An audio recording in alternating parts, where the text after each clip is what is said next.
strikes. Could we be looking at a summer of discontent as several unions looked at set to strike over pay and conditions? Just last night, the Communications Workers Union, which looks after postal workers, vowed to start 4 days of strike action beginning on August the 26th. With high inflation, Kate Bush back in the charts and talk of an energy crisis, you could easily mistake today's front pages from those in 1978. Now, listening to that is Karen Constantine, Labour Kent County councillor for Ramsgate, who's been involved in trade unions for over 30 years. Karen, welcome to the show. Good to have you here as well. So presumably, given your history, you are supporting the strikes at the minute. Yeah, thanks very much for having me on this morning.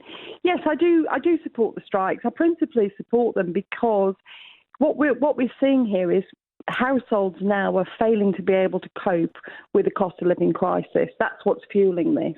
People are their own financial experts at home, if you like, and they're looking at their rising food costs, rising rent costs, rising fuel costs. They're anticipating what might happen in the winter. We're all doing that, I think.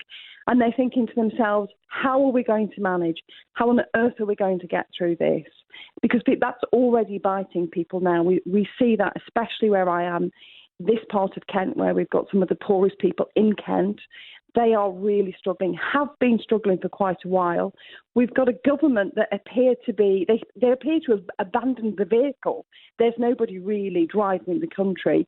So the conversations that need to be taking place and the plans that need to be put into place to mitigate the crisis are not happening. So as a result of that, you've got people now either in unions or turning to trade unions to say, help, what do we do? How can we improve this? And people need a pay rise. It's really very simple at its most basic level. People can't afford to live, and so therefore they're going to take action in order to secure the deals that they need. To be fair, if the government were here, and they said this yesterday in the form of some of our MPs, they say the civil servants are in fact working very hard behind the scenes right now, coming up with plans to get us through the winter. The fruits of those, I guess, if that's true, we'll find out in due course.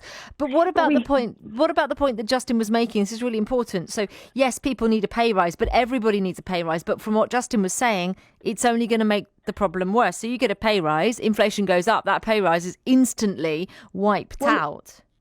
Well, let's look at it this way. We haven't arrived in this situation because people have been having pay rises.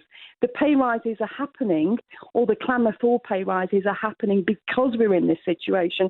So I think it's debatable as to how exactly we've ended up here. I mean, one of the things we could look at is why is the UK wage base so low? It's one of the lowest wage bases in Europe, and it's at its lowest. Unemployment is at its lowest level in 50 years, and yet, even with relatively good employment rates, we've still got more than 40% of workers having to make claims for universal credit top-ups.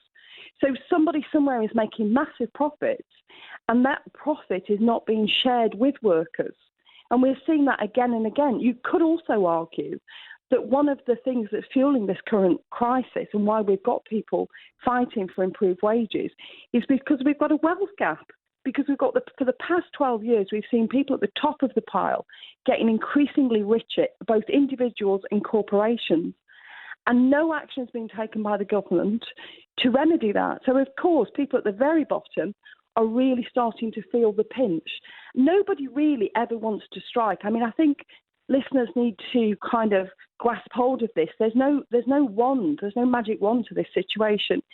People, somebody that's been involved in organising strikes in the past, 20 years ago, people are very reluctant to go on strike because it creates chaos in their workplace for them that they have to manage when they go back.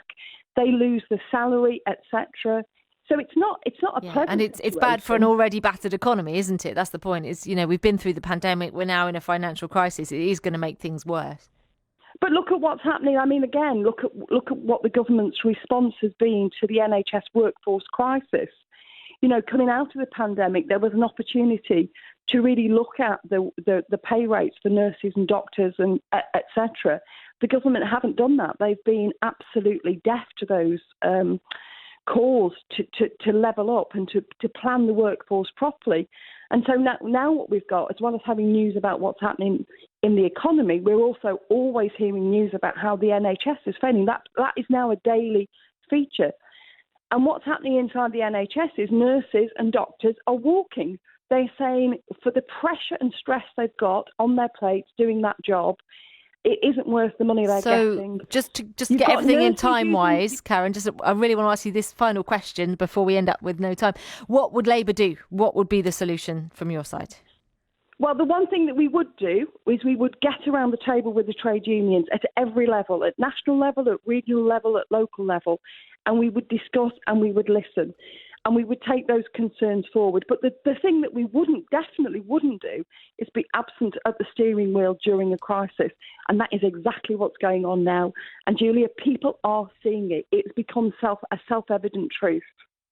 On that point, listen, good to talk to you this morning, Karen. Thank you for being here. Karen Constantine, Labour Kent County Councillor for Ramsgate, with her steer on things.